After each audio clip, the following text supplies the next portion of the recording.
நம சிவாய வாழ்க நாதன் வாழ்க தெளிவில்லை பொழுதும்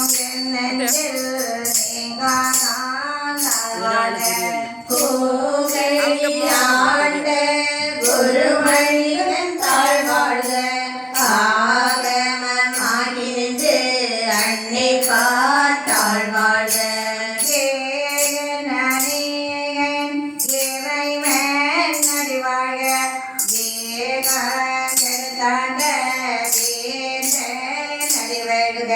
பிறப்பருக்கும் பின்னகந்தன் செய்கடல்கள் செல்க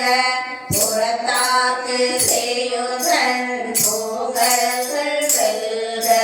கடங்குறைவார் உள்மகிழும் போர்கள் வெல்க இறங்குறைவார் ஓங்கு வைக்கும் சீரோர் கவல்க ஈசன் அடி போற்றி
எம்பெருமான் வாழ்வினையே தந்தை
ஆழ்ந்த எந்தை பெருமானே கோத்தமே ஞானத்தால் கொண்டுணர்வார் தங்கருதேன் நோக்கரிய நோக்கே நுணுக்கரிய நுண்ணுணர்வே போக்கம் வரவும் உணர்வினா புண்ணியனே காக்கும் எம் காவலனே காண்பறிய பெருளே ஆற்றின்ப வெள்ளமே அத்தாமிகாயின சோத்த சுடரொளியாய் சொல்லாத நுண்ணுணர்வாய் மாற்றமாம் மையகத்தின் வெவ்வேறே வந்தடைவம் தேட்டனே தேட்ட தேடி வேகம் சிந்தனையுள் ஊற்றான உன்னார் அமுதே உடையானே வேற்றுவிகார விடக்குழந்தை நுண்கிடப்ப ஆச்சரியம் ஐயா அரணேயோ என்றென்று போதே புகழ்ந்தே பொய் கேட்டே மெய்யானார் நேற்றெங்கு வந்து வினை பிறவி சாராமே கள்ள புறப்புறப்பை கட்டளிக்க வல்லானே நள்ளிரளில் நடத்தம் பயிலாடு நாதனே இல்லையுள் கூத்தனே தென்பாண்டி நாட்டானே அல்லல் பிறவி அறுப்பானே ஓய்வென்று சொல்லற்கு அறியானே சொல்லே திருவடிக்கு சொல்லிய பாட்டின் பொருள் உணர்ந்து சொல்லுவார் செல்வ சிவபுரத்தே சொல்லா சிவனடிக்கே வல்லோரும் ஏத்த பணிந்து